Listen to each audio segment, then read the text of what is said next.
wonderful welcome. First, I'd like to send my greetings to all the people of Nigeria. I've been treated with unexcelled hospitality and generosity. So I want to express those sentiments to feel welcomed from the United States. Before I arrived in Abuja, I spent some time in Geneva, where there's a working group on arbitrary detention.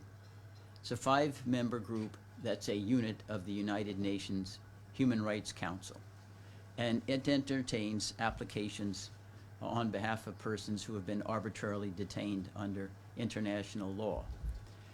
I submitted an urgent action application on behalf of Nnamdi Kanu, identifying all of the elements of arbitrariness in his current detention, including, for example, his denial of access to counsel, which is triggered the moment he is detained.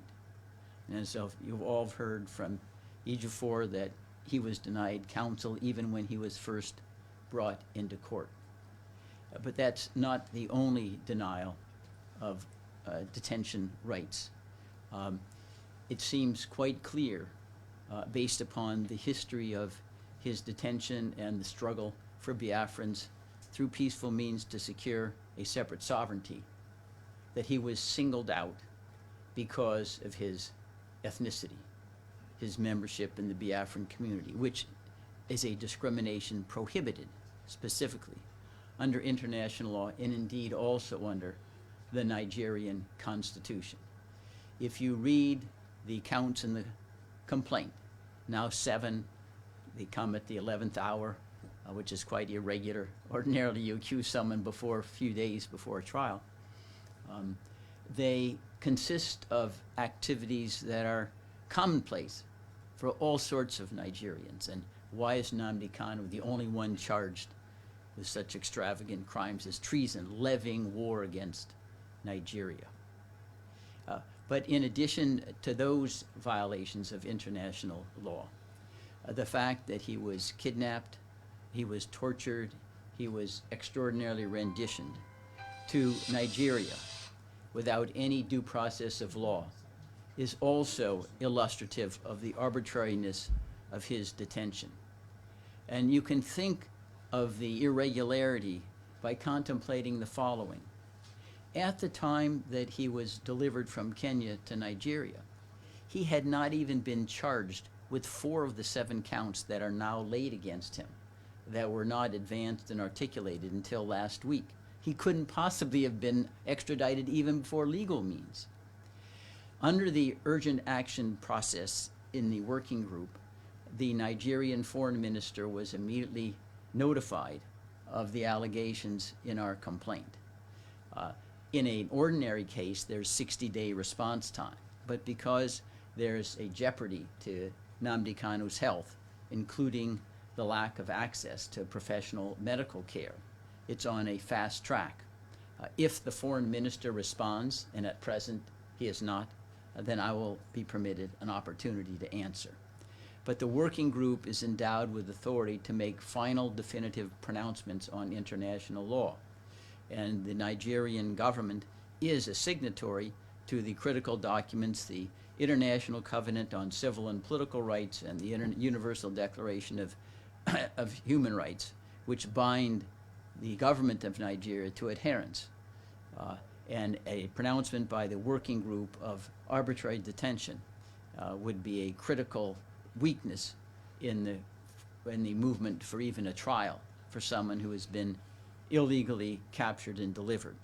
It is a fundamental principle, a universal principle of law, domestic and international, that the government should not be able to profit from its own wrongdoing or criminality. And if you permit governments to kidnap and torture and then try persons illegally, you're then emboldening governments to serve as kind of vigilante justice, running around all the world, capturing any of their dissidents with no due process and bringing them back to trial. After I completed my work in Geneva, then I traveled to Athens.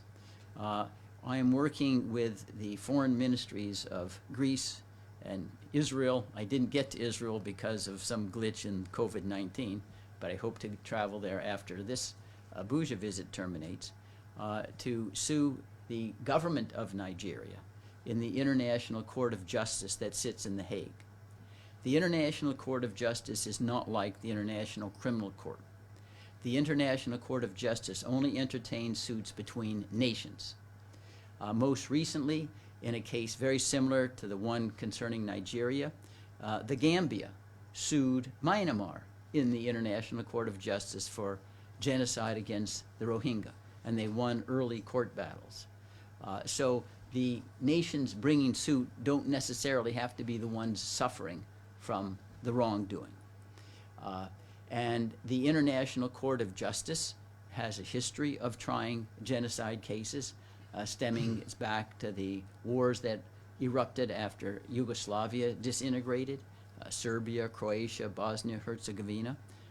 There are 9-year terms for 15 members of the High Court that sits in the International Court of Justice, but we think this is important to have a platform that exposes the daily horrors and atrocities that are inflicted on peaceful civilians in the Southeast.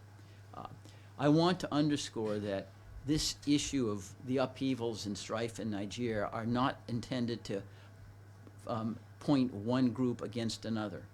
The idea is to make everybody better off. There's not enmity, there shouldn't be enmity between the Fulani, the Biafrans, the Yoruba. We can work towards a process where everybody in the long run benefits. And I think one of the models that can be utilized in terms of peaceful way in which to reorganize the Nigerian dispensation that benefits all is Czechoslovakia. After the Cold War ended, the Czechs and Slovaks were all under one umbrella, Czechoslovakia. But they decided they simply had different histories, different ethoses, and they needed to separate peacefully, which they did, separated the assets and the liabilities and whatever. So there's no reason why there has to be violence, even if there is a change in the structure of Nigeria. And I want to conclude by welcoming everyone who's in attendance here and the wonderful legal team that Nnamdi Kanu has put together. I'm proud to be a part of. Thanks so much. Welcome.